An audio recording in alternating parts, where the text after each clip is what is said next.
Darwa don joni tigi on an e Miss Télémilé e hino photo makko on e hino photo ma on onon dido mbo pour la bebe rinendi maro ndari lota sora la famille Télémilé be wadi grève kono non grève ni be wo ko miss mabbe on laba kono na on don be falano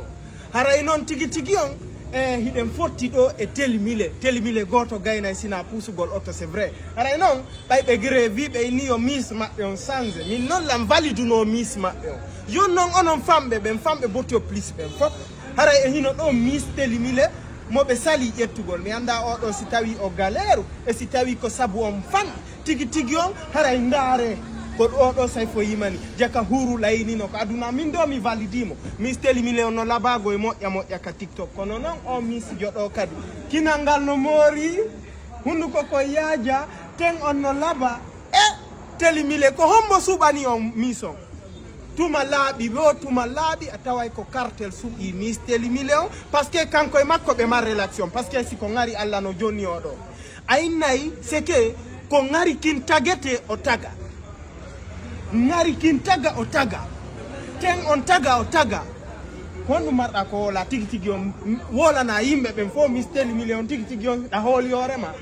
bolla holi hore a 100%. A hulu wolu mo ya No mi hulala holi hore a 100%. Mais non siko min yetta kadi siko oda yetta fo mun ko Télémilé. A hulu mo donc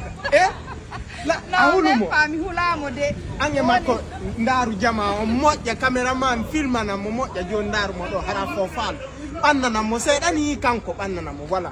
wala darwa don joni tigi on an e Miss Télémilé on e hino photo makko on e hino photo ma on onon dido mbo pour la bebe ar ka wol gonga may mi ngogo mi kon ka yeso ko kanko buri la bebe nani da wa décourage de l'ambiance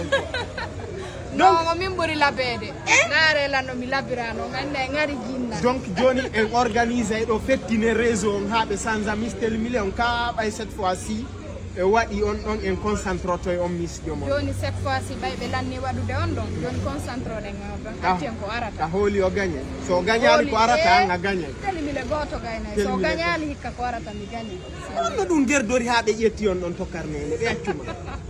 e ba moné no musi e ba onon be ƴettube le bagada e autre là onon kono gerdu don non ndare debbo no laba e puis kadi ko actrice jo amen on ni aron ƴetton do goddo mo men anda fimu wimi o don nagoy kolam pampeso watta to voilà sa sanza ka tu ene sanza ta nationalité wona miss gawal ma miss labe parce que min ko labe gawal ko ton kam joni waden ko arata ayi no Miss Kubia on kadi Miss Kubia on ayi kono tawrda on non woli gonga nge Miss Kubia photo makko ni no afisi kawre video do jama no reli woli gonga mo burma mo burma na donc a bata kadi ni goddo woyda ta goddo bura hore mun donc mi ngo goto bura la labede don jama on disait ka commentaire tigi on odo donc nini déjà enen na Miss TikTok anko doda ko Miss Guinée Miss Guinée 2026 mi combatay ha parce que ngari no Allah jonnuma mi anda tous jikko no moƴƴi